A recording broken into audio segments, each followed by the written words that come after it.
Welcome to Inside Politics. I'm John King. Thanks for sharing your day with us. We'll take you live to the White House momentarily for the final on-camera White House briefing of the Obama administration. You see the briefing room right there? Josh Earnest about to give his last performance on behalf of the president. We'll keep an eye on that for you. Also, another busy day at the U.S. Capitol. You see that behind me? Two more of President-elect Trump's cabinet picks. His choices to lead the Education and the Interior Department face this afternoon what promise to be contentious confirmation hearings. The transition of power just 3 days away now. And it is hard, very hard, to overstate how strange and raw the mood is here in the nation's capital. More than 40 House Democrats now say they will not attend Friday's ceremony. And our new CNN poll out today shows deep political trouble for the least popular new president in history. Take a look at this. Just 4 in 10 Americans approve of how the president-elect has handled his transition. And a majority, 53%, say President-elect Trump's statements and actions since Election Day have made them less confident he is up to the job. The president-elect, for the record, says those polls, you guessed it, are rigged. A lot to digest and discuss. With us to share their reporting and their insights, Jonathan Martin of the New York Times, Julie Pace of the Associated Press, CNN's Sarah Murray, and Matt Visor of the Boston Globe. We'll take a deeper dive on our important new polling numbers in just a moment, but let's begin with what I'll call the world turned upside down nature of this Trump transition. Russia today praised the president-elect, and Russia's President Vladimir Putin turned the tables, accusing the Obama White House of trying to undermine the new president. The head of America's premier spy agency, on the other hand, delivered a scathing criticism of Trump, calling the president-elect's recent attacks on the intelligence community repugnant and destructive. Quick context, remember, Trump compared the intelligence community to the Nazis last week after reports, first here on CNN, that he had been briefed on unverified information that Russia might have compromising information about Trump. It was not Trump's first attack on the intelligence agencies, nor was it his last. But the Nazi reference crossed the line with CIA Director John Brennan, who said this to the Wall Street Journal, quote, "Tell the families of those 117 CIA officers who are forever memorialized on our wall of honor that their loved ones who gave their lives were akin to Nazis. Tell the CIA officers who are serving in harm's way right now and their families who are worried about them that they are akin to Nazi Germany." I found that to be, Brennan went on to say, quote, very repugnant. Let's start there with our new president-elect and the fact that John Brennan, he serves in the Obama administration now. He served in the Bush administration before that.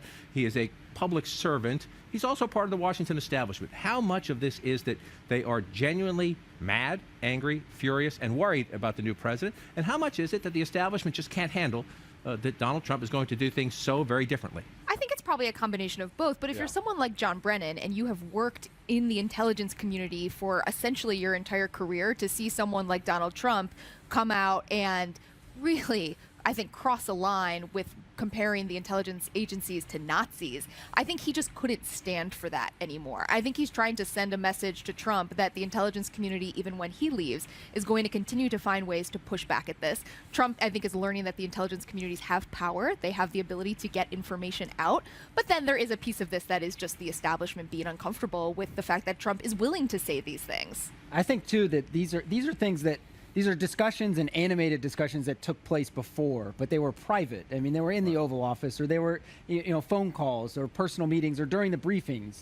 This is extraordinary in the public nature of this rift that Trump cannot resist punching back at the intelligence community. So you're seeing them kind of come out and like enough is enough for them, and they're going to respond to it. There are certain norms in American politics and democracy that are just foreign to him, and he doesn't seem to be interested in adapting to them. And I think that's why you've seen his numbers sink since Election Day. You don't call intelligence officers Nazis. You don't go after John Lewis's integrity. You don't spend King Day basically in your own office building and do nothing to honor it except for have some photo op. He doesn't really understand the fact that, American politics and democracy is to rest on certain norms and traditions. And folks, he just doesn't honor that because it's not something that he knows. He doesn't get why it's out of bounds. He's just popping off because that's how he's always done it. And by the way, it worked in the campaign. So to him, why stop now? Right, and that's the point. Is it that he doesn't understand, or is it that he fully understands and doesn't care? That he thinks that's the problem in this town, and I'm going to do things differently. I don't think he knows who John Lewis is. If you're not nice to me, I'm going to get you. If you don't, kiss the ring, then I will attack you. I do think it depends on the issue. First of all, when he's attacked, he doesn't care who attacks him, and he is going to hit back. But he is not good at finding a medium of hitting back. We saw Mike Pence out there saying, "I'm really disappointed in these comments by John Lewis. He's an icon. We want him on his team. I think he should recalibrate, reevaluate what he said." Trump doesn't know how to do that. He will hit back and call a civil rights icon all talk, no action. He questioned whether John McCain was a war hero during the campaign. He compares intelligence agencies to the Nazis, which, like, the first rule of Washington is don't compare things to Nazis. The second thing is don't compare anything to rape. Those are the two things that will get you in trouble. Never say it, never do it. And some of this stuff he knows and he just doesn't care about. Other things, I agree, he probably doesn't know all that much about John. And in this bizarre world we live in, remember last week the whole Nazi thing came after Trump was briefed by intelligence agencies, and CNN was first to report it. We did not get into the details about this unverified document suggesting that Russia has some compromising information about Donald Trump. Well, the voice we hadn't heard from on the record, Vladimir Putin. He's the president of Russia. He said this morning the idea that this dossier exists is garbage, and then he went on to accuse the Obama White House of spreading all this talk to undermine the new presidency. And listen to the choice language here from the Russian president. People who order false information and spread this information against the elected president, who fabricate it and use it in a political fight, they are worse than prostitutes. Well, Anybody? it's ironic because in Russia, they are so used to their intelligence agencies collecting incriminating information about people that they actually have a term for that procedure. The idea that Russia wouldn't even consider collecting anything on a prominent American that comes to their country. Anybody who has traveled to Russia as a U.S. citizen with the president knows that this happens. It happens to us, and ask journalists. any American businessman or prominent American who's traveled to Russia in any years, but including in recent years under the Putin regime. Good luck with that. Russia said last week, the Kremlin, they don't collect information on people. They don't collect compromat. There is a reason that there is a word for this in Russian, and it's because they do it. And there is a reason that if you are traveling overseas to Russia and you work in the U.S. government, that they wipe your phone, that they give you a burner phone, that they encourage you not to take your actual computer with you. So the notion that Donald Trump would be so far beyond their purview is laughable. I like to put things in my suitcase so I can tell when I come back that they've been rearranged. That's one of the ways you look at it. Obviously, Donald Trump has said he wants to get along with Vladimir Putin. And Donald Trump has said, and again, this is part of how Trump views things, that I might lift sanctions on Russia imposed after Russia took property from its neighbor, the Crimea, Ukraine.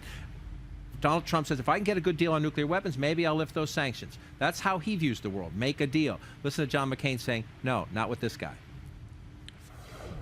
I just hope that the president-elect will listen to people like Mattis and Flynn and Kelly and a lot of the good people that I've known for years around him who clearly do not share that view. And my conversations with Mr. Tillerson, he doesn't share that view either.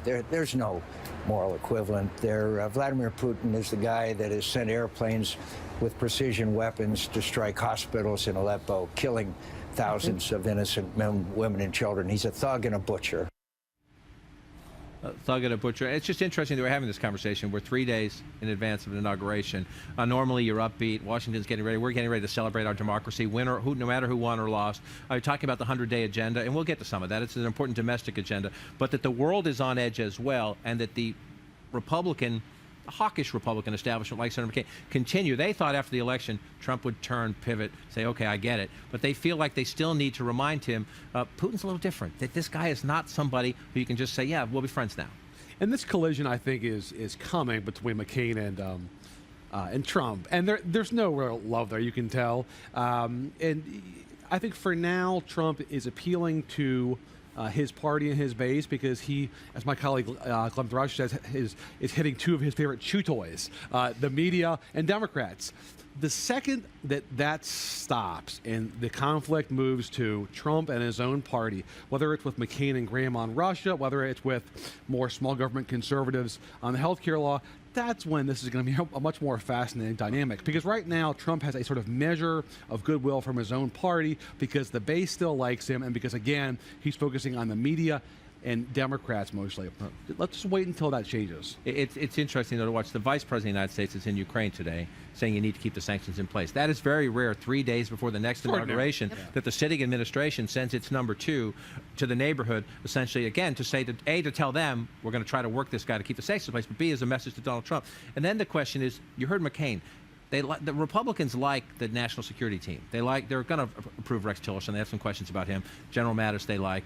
The Homeland Security General Kelly they like. But the guy they have doubts about is General Flynn, who will be the national security advisor. General Flynn's son this morning tweeted this. Michael Flynn Jr. tweeting, General Flynn's proposals to reform intelligence by Terry Mason. He says essentially, read this analysis. That's great. He's helping his father. Well, the guy whose analysis he's saying there is a 9/11 denier, essentially. He wrote The Big Lie, saying that he thinks 9/11 could have been a plot concocted by the United States government. I put this in the With Friends Like These file. I mean, what are they thinking? And we don't know what Flynn is thinking because he doesn't have to go through a confirmation hearing like Mattis and Tillerson have. They've been able to get out in public, say things that are reassuring to some Republicans. Flynn doesn't have to go through this process. So we take our cues from things he said and written during the campaign, things his son is saying on Twitter, which are anything but reassuring for a lot of supporters. He race baits on Twitter, and he circulates crackpot conspiracy theories. You would think the general would say, son, please? It's also an open question, I think, among sort of how much Tillerson or Mattis sort of fight with Trump in the Oval Office or in the Situation Room. I mean, we saw from their confirmation hearings that they are completely opposite from the person that they are serving, the president. And so what is that dynamic going to look like, and how much of that was sort of for show to get through the confirmation, and how much of it is going to set itself up for very big different battles? worldviews. Creative tension, we call it. We lived it in the campaign. It's creative tension. Sometimes it's good, sometimes it's not. We're about 72 hours away from finding out. We're waiting for the last White House briefing. Josh Earnest, the White House press secretary, due in that room any minute. We'll take you there live when it happens. Next, Inside the Numbers. Confidence in the president-elect taking a hit during his transition as he prepares to take office as the least popular president in decades. I was just blessing